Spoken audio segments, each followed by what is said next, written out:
어제장 이슈가 있었던 업종 살펴보는 기업 이슈 시간입니다. 어제 우리 시장은 전반적으로 약했지만 반도체주가 잘 버텨주면서 코스피가 강보합권에서 마감했죠. 반도체주 관련해서 계속해서 좋은 소식들이 나오고 있는데요. 어떤 호재가 나왔는지 체크해 보겠습니다. 메모리 반도체 시장에도 봄이 오고 있습니다. 며칠 전에 낸드 생산 기업들의 감산 효과에 낸드 가격이 오르고 있다고 전해드렸었는데요. 낸드 플래시 메모리를 사용하는 SSD도 품귀 현상을 빚고 있다고 합니다. 이에 따라 삼성전자는 올해 2분기에 기업용 SSD 가격을 올 1분기에 비해 최대 25% 올린다는 계획을 내놨는데 기존에는 15% 수준에서 인상할 계획이었지만 수요 급증에 따라 가격 인상폭을 크게 확대했습니다. 또 그동안은 기업용 SSD 생산을 줄이는 데 급급했다면 이제는 증산까지도 검토 중이라고 회사 측은 전하기도 했죠.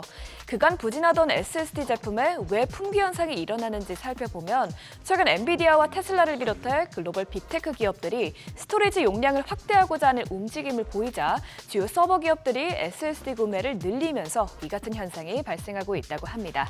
이런 이슈에 어제 SSD 관련주들이 강세 흐름 나타냈고요.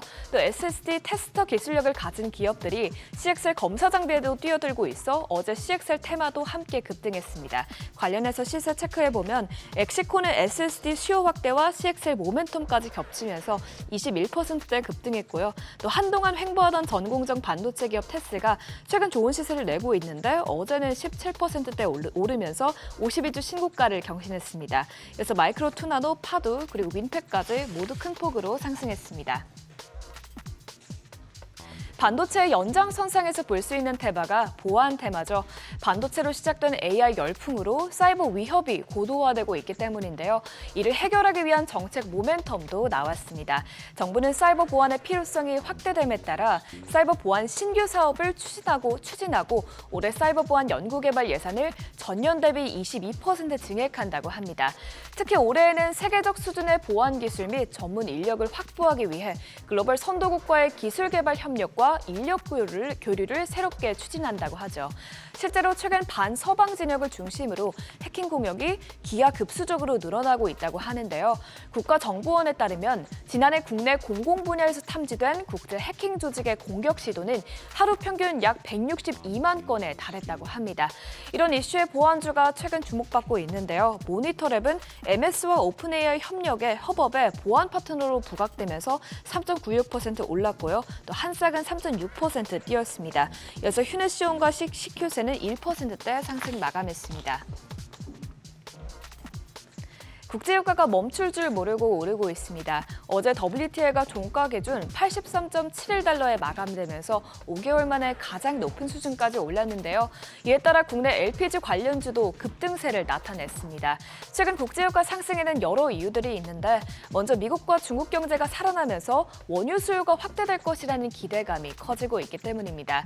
최근 미국과 중국이 발표한 제조업 지표는 모두 확장 국면에 들어서면서 경기가 강하다는 것을 나타내는데요.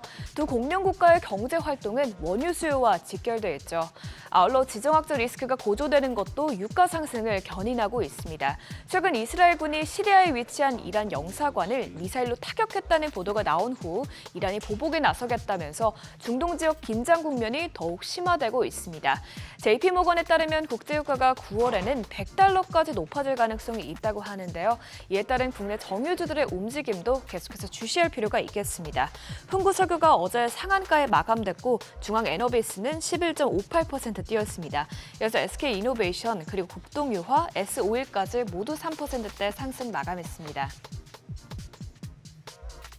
어제 코스닥이 낙폭을 키웠던 가장 큰 이유는 제약바이오가 약세를 보였기 때문이죠. 미국장에서부터 금리 인하 기대감이 후퇴하자 금리 인하의 수혜주로 꼽혔던 제약바이오주의 투자 심리가 위축됐는데요. 여기에 더해 개별 악재성 소식들까지 더해지면서 어제 제약바이오주가 고전했습니다. 최근 삼천당 제약이 유럽 9개 국가와 아일리아 바이오시밀러를 독점 공급 계약을 체결했다는 소식에 주가가 급등했었죠. 하지만 어제 시장에서는 삼천당 제약이 아일리아 시밀러 파밀러에 대해 미국 특허 침해 소송을 당한 것이 아니냐는 소문이 돌면서 주가가 크게 하락했습니다. 삼천당제약 쪽은 소문에 대해 사실 무근이라면서 강력 부인하긴 했지만 답변이 나온 후에도 낙폭은 더 커졌습니다. 또 박셀바이오도 사용기간을 임의로 변경한 의약품을 임상실험에 사용하면서 임상시험이 일시 정지됐다는 소식이 나왔었죠. 통상 ALCL 학회가 있는 4월이 바이오주 수익률이 낮은 달이라고 하는데요. 이번 주 학회 개최 이후 제약 바이오주에 세론이 나올지는 지켜봐야겠습니다. 삼천당제약이 17%대 급락했고 또 큐라클은 12% 넘게 떨어지면서 4거래일 연속 하락했습니다. 이외에도 3일제약, 바이넥스 그리고 STF까지 모두 큰 폭으로 내렸습니다. 지금까지 어제장 이슈 살펴봤습니다.